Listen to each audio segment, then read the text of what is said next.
Chris Brown, Steve Tasker with you, and joined as we are every week by NFL Network analyst and resident member of Bills Mafia, Michael Robinson, joining us here on the show. And I want to start with this, Mike Rob. Good to see you, first of all. Second of all, with all the wonderful things that Josh Allen did yesterday, I want to know which you liked better, his hurdle over Justin Reed or his veritable seed to Dawson Knox at the end of the game. Oh, well, you first of all, what's going on, gentlemen? I'm pumped up. You guys didn't see me tweeting a whole lot during the game. I was on a flight, but I definitely was clued in on what was going on. I just finished watching the tape for the third time. I would have to go with the throw at the end of the game. Number one, because of what it meant to the game. It was the game-winning touchdown. Mm-hmm. Number two, because if you really look at the play, he was directing Dawson Knox to go somewhere else. And he, with his left hand, Dawson Knox went the other way. He still had the wherewithal to zip that ball in accurately with a firmness that only his guy could get the football. Josh Allen is the 2022 MVP. I know it hadn't been voted on yet, but he is the best football player in all of the National Football League, hands down, and I think he showed it last night. Yeah, and one of the things that makes these games stand out is obviously the fact they're playing the Kansas City Chiefs and Pat Mahomes. Over the last 3 seasons, Josh Allen and Pat Mahomes have more 300-yard passing games and 3 touchdown performances with 0 interceptions than anybody else. Josh got 9, Pat's got 7. Nobody else has more than 6. These two guys are just must-watch football, even when they're not playing each other. And when they get in the same building, even though it was a 2024 game, man, this thing was tense throughout.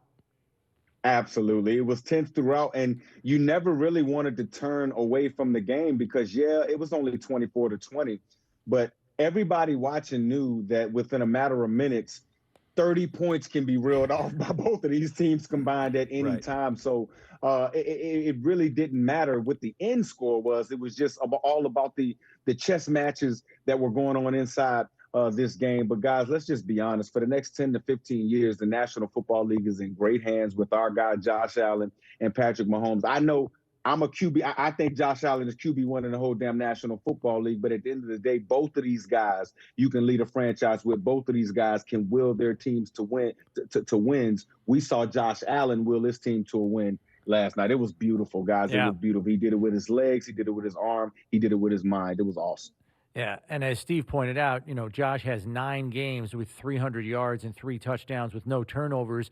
3 of those 9 are against the Chiefs. So he does do it when he plays Patrick Mahomes. So there's that. The other thing that I pointed out to Steve was it's 4th and 1. Josh does the sneak to keep the drive alive. The next 7 plays are either Josh Allen running or Stefon Diggs catching the football. Ken Dorsey basically decided we're going 2-man game here with the best 2 guys we have on the field because we are going to do that if we're going to win. Until they threw it to Dawson Knox on the last play, obviously, of the drive. But just your thoughts on zeroing in on just, hey, we're going with best on best here and just rolling there when the game's on the line. I wouldn't have it any other way, guys. I mean, you think about it. Stefon Diggs had 13 targets, 10 receptions, 148 receiving yards and a touchdown, right?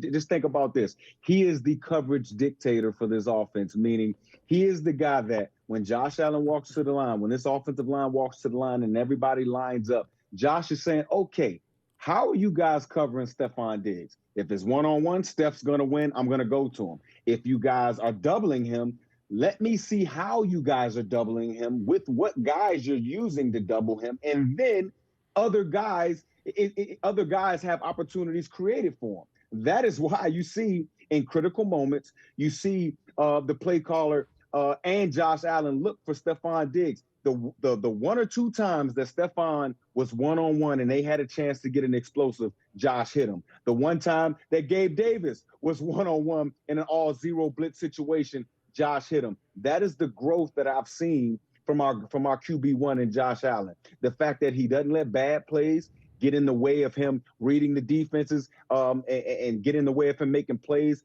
throughout the rest of the game. and he's keeping a short memory, guys. Like when adversity happens, he goes back to the sideline, he comes back out, and he's ready to fire. And it's easy to do that when you got a bazooka or a cannon as a right arm. That's our guy, Josh Allen. Amazingly as well, you look around the conference, the Chiefs have 2 losses, and the Jets have 2 losses. The Kansas City Chiefs, you think, wow, what it's a devastating loss. They could have been. They're still number 2 seed in the conference. So they ain't going anywhere, those 2. The Jets are a surprise at 4-2, of course. But, when you look down at this game, and I know we've said it so many times, you just feel like these 2 teams are on a collision course again at the end of the season. Don't know where it's going to happen or what it is, but it's really going to take one of the other teams that we don't know who it is yet to get better and play more consistent football to even get in the conversation. Who do you think that might be? Oh, man. I mean, it's some teams out there. I mean, obviously, you look at teams like, that have the MVP type candidates, obviously Kansas City, obviously a team like Baltimore, right? Baltimore 3-3 can't find a way to finish games. I like what I'm seeing in our own division with the New York Jets. I'm not saying that the Jets will be there toward the end of the season, but they're going to be a tough out. They're going to be tough. They play physical. They have waves of rushes, and they're starting to believe in their brand of football. Obviously, you still have the Tennessee Titans, who are definitely never going to go anywhere when they have King Henry in the backfield, and this guy can run for 2,000 yards whenever he wants to. So the AFC is filled up. To me, all the heavyweights in the National Football League are on the AFC side. But I will say this, to me, it only comes down to Buffalo and Kansas City.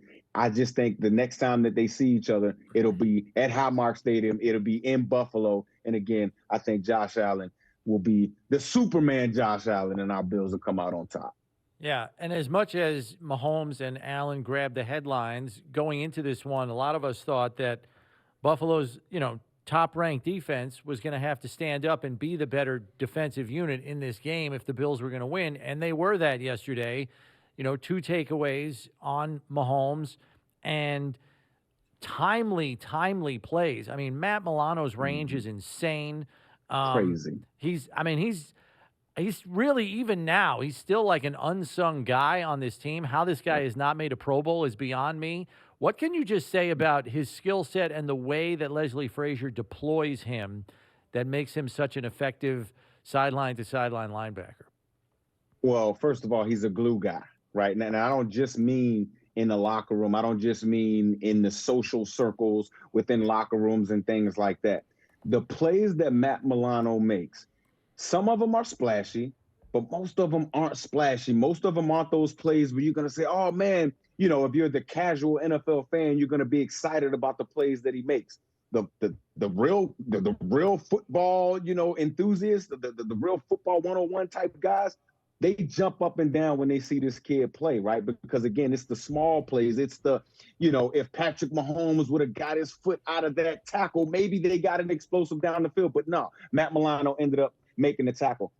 He may be my favorite player in all of the National Football League from the defensive side of the football because of how underrated he is, because of really how many plays he makes, right? All the plays that he makes don't always show up in the box score, and I thought he was one of the very important defensive pieces for the Buffalo Bills yesterday. Also, Taron Johnson, our nickel corner. This dude plays, you might as well call him the starter, right? We play nickel most of the time. This guy can tackle. He covers some of the top receivers on the opposing teams, and with all the motions and shifts, he's a guy that can, kind of be in the back and be covering one guy with some motion. Now you have to cover another guy, and he still keeps his he still keeps his smarts and his brains about him. He can still communicate with all the things changing on the back end, and then obviously Von Miller. Oh man, the assassin Von Miller, he's that dude. Not only was Von Miller, you saw the 2 sacks, but almost every single time Patrick Mahomes was pressured or rushed, Von Miller had something to do with it. Even the Shaq Lawson sack, right? Patrick Mahomes was looking to see where Von Miller was and ended up running into Shaq Lawson. That's the effect that Von Miller has on this team. And obviously, I've talked about in the past the effect Von Miller has had on Gregory Rousseau, who I thought had an excellent game as well. So this defense, man, They're playing at a championship level, and the offense has gotten there as well. And it's funny because we felt like, the defense absolutely put a stop at the end of the game, with Vaughn rushing in, Milano forcing the sidearm throw, and Taron Johnson falling off for the interception. It was definitely an exclamation point. Vaughn coming off the game with 2 sacks of his own, and Shaq Lawson getting the other sack. So they pressured him, hit him a bunch of times as well. So the defense really did show up big.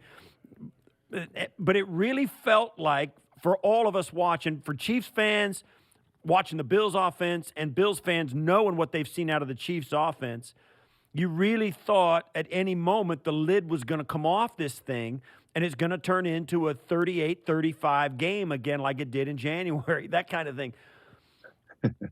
As good as this game was, is there something in there that gives other teams a little bit of something to say, okay, well, we can do that. If the Chiefs are playing the Bills with rookie corners and getting it done, or whatever, holding them to 24 points, what can we do to keep their point production down? And what can other teams do to the Chiefs to keep their point production down? I know you can't replace Von Miller. You can't just plug in a Von Miller for every team.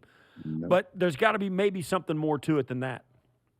Well, to me, one of the biggest ways to defend the Kansas City Chiefs is you got to have one of those guys at quarterback, man. I'm sorry. You got to force them to have to defend you as well. You got to force Andy Reid to think about, okay, should I go tell our defensive coordinator to let him score here because we're looking at the clock? You got to force Andy Reid and the Kansas City Chiefs to have those types of conversations. And I'm so happy for Sean McDermott, right? Because at the end of the day, Andy Reid's like big homie, right? That's like, that's the teacher, right? And finally, Sean McDermott went in there and slapped him up and beat him up. And now, to me, I think the Buffalo Bills are the better team. I just think last night and yesterday, this game was just epitomizes the growth, not only from the quarterback, but from this entire team, this entire city. And hell, man, guys, I think we're ready for that run. To me, the biggest inhibitor from us going to a championship game or being in the AFC Championship and going to a Super Bowl is ourselves. Will we continue to read the newspaper clippings? Will we become complacent? Because at the end of the day, the roster's there. Brandon Beane made sure of that. The leadership is there. Josh Allen, Von Miller, and those guys made sure of that. Let's stay healthy. Let's continue to play mistake-free football and don't get carried away or get upset when you hit adversity. Just keep your head down and keep working. I think we'll be all right.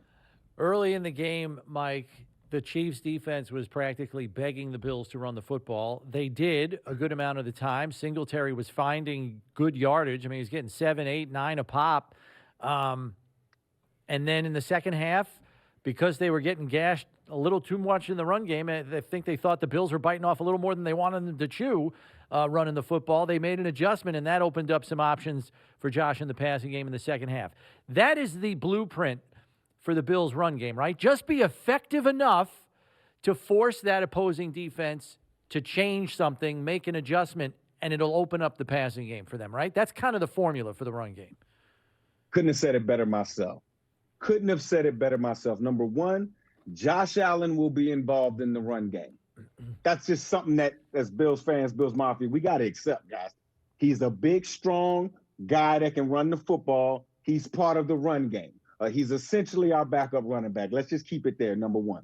Number two, it's all about running the football in situational football, right? When you need that 3 yards, being able to get 4. When you need that 1 yard, being able to get 2, things like that. And guys, next time you watch our run game, especially this past week's run game, please watch Roger Saffold, Mitch Morris, our center, and Roger Saffold, the left guard. Just watch the double teams. Watch the getting up to the second level. Watch Mitch Morris snapping the football and then pulling and going into the B cap with nothing but bad intentions and just clearing the way for Devin Singletary. And I know, guys, I'm Bills Mafia, so I get pumped up and I get excited. I know people are saying, man, you act like this team rushed for 300 yards. No, they didn't. But at the end of the day, when you got a cannon of an arm and a right-hand arm like a Josh Allen that can hit any part of the football field, you just want to see some relevance. You just want to see some gashing in the run game in certain situations. And I saw that. I believe I believe this version of the Buffalo Bills offense, this running game, can run the ball against anybody in any situation. Now, will they run for 200 yards a game? No. But when they need the 4 yards, they'll design a play. Ken Dorsey will design a play. They'll get behind those double teams. We'll do some type of motion or whatever, or even use Josh Allen in it. We'll figure out a way if it's 3rd and 5 to get the 6 yards. I love this running game from the Buffalo Bills, and I love the way that Ken Dorsey involves the quarterback, and also he used motions and shifts and double teams to create leverage in the run game.